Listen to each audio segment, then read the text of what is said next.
Nakakita ka ng bike na pinabayaan ng ilang taon? Eto, tingnan ninyo, inugasan ko ng gusto para naman makita ninyo mamaya kung anong pinagbago. Ay hala, nagbago gid man sa. Samahan nyo ako mga guys, alimbiwan tani tudo para kakwarta si Maninoy ninyo. Hello mga morning sa inyo mga guys. No, mga ngayong adlaw may dinulong sa akin isang bike. Sobrang kapal ng yabok ay ambot na lang gid. So wala talaga patawad tayo mga guys. No, kahit ganitong bike ay lilimbiwan natin yan.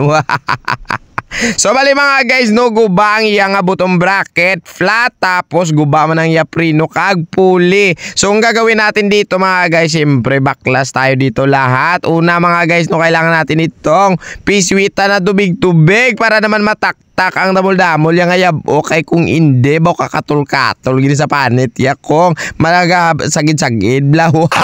Gago! So ipabalanta ko sa inyo mga guys, no, ang butong bracket pala ni Idol ay wasak na wasak. Oo mga guys, tingnan ninyo ang aking pagbungkag. Ang tawa bala, gayawang ko nakahunos kay man. Nagpilit na sa sulod. Siguro mga guys, yung mga bulitas yung nakalawasag, naglalapta. Ay nagkala ipit-ipit na muna nabudlayan si Maninoy ninyo. Tingnan ninyo mga guys, ipapalanta ko sa inyo ang unod yan. Ang tawa bala na naglabiring nagabili ng iyang balayan. Ay yun putay. Wow!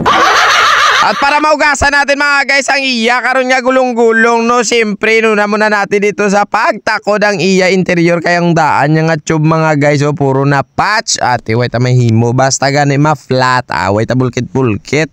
Ilis na yun bago kay madamo ka mang kwarta ya. Ayun di puta.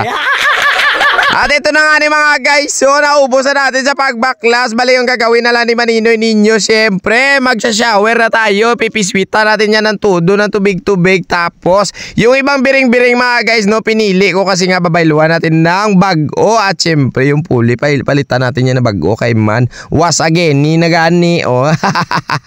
So ito na nga ni mga guys, so natapos na natin itong kuskusan ng tawag ba dito langis-langis. Siyempre babalawan ni Maninoy yan para naman maaanod lahat ng mga kiki nga pilit-pilit. Tapos piswitan na natin ito ng hangin-hangin para naman ma-dry na siya. Abaw.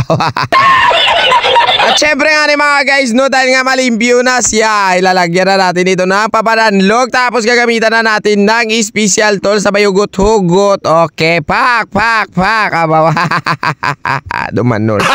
Gago! So sabihin ko sa inyo mga guys, no, pala ni Idol ay mabek. Oo mga guys, matiyan naman ninyo siguro ka namin sang iyang wheelset. Ilang piraso lang ang iya ispok, no, pero sulit-sulit yan. Abaw. Ito na nga ni mga guys, hugutan na natin kag patiringin. So nabatian naman ninyo siguro mga guys, no, ang stock na spring ng Mavic ni Idol na minami Japon smooth kay man bago bire ngayambot na lang gida. So bago mga guys natin itakot pala yung hulihang gulong-gulong, syempre grabit na natin yung kanyang dispad kasi nga pag walang dispad ati labalaban preno guba. So dahil nga sira mga guys ang iya butong bracket kanina, no, pinalitan natin ng bago. Balik mga guys, ang ginamit ko dyan ay Shimano MT-501, no, ay bakod-bakod na mga guys. Yan yung tinakod ko dito sa aking Saturn. Si Lintig nga, si Paay Matihay, sus Mariusep, hindi man pa maguba. Tikalon. Gago! So ayun nga ni mga guys, so hanggang dito na lang si Maninoy ninyo, no. Maraming salamat sa panood sa aking video. At natapos na natin kayuhon ang Marini Idol. Salamat sa inyo. So uulitin naman po. God bless to all. Paalam. I love you.